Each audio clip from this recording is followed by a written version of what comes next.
Point of personal privilege. Senator has the floor. Mr. President, first, I'd like to thank Dr. Carey and Dr. Avila for briefing us this morning and answering our questions regarding the COVID vaccinations. I truly wish we could have had more time for these discussions, questions, and answers, and really understand the plan for moving forward with COVID vaccines. What we learned today was that Michigan, Ohio, Georgia, Illinois have all received about the same amount of doses that we have, and all have administered them and a lot more efficiently than we have. We also learned that since we've been in session, we've gone from number 38 to number 42 to number 48. Today, we've now learned that Virginia is number 50, dead last. As I stated prior, I'll cite my sources. This information comes from Becker's Healthcare, which, if you're unfamiliar, is a go-to source for healthcare decision makers and one of the fastest growing media platforms in the industry. I'd also like to cite the New York Times, the CDC, and one of my colleagues has recently pointed out a site called Blue Virginia.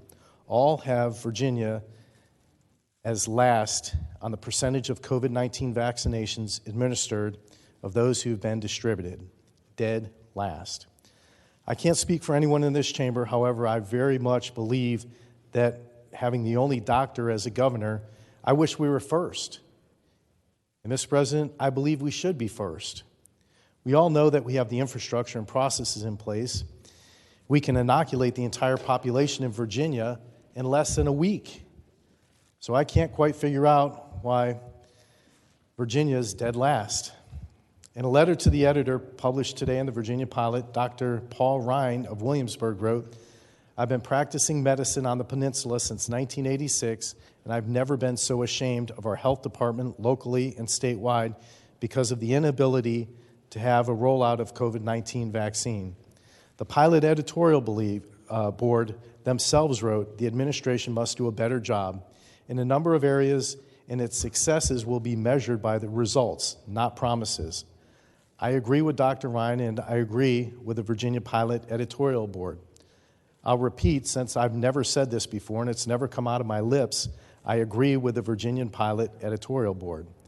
The Surgeon General has stated that for states that don't get vaccines into the arms of citizens, we'll reallocate those doses to states that will. Is this why other states are receiving the doses instead of Virginia? Is it because they're getting more doses into the arms of citizens?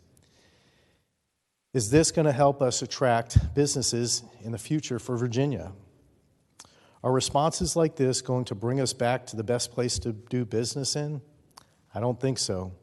I know we can do better, Mr. President. We know we can do better. We should be the #1 state for administering the vaccines, not number 50. We need results, not excuses. Thank you.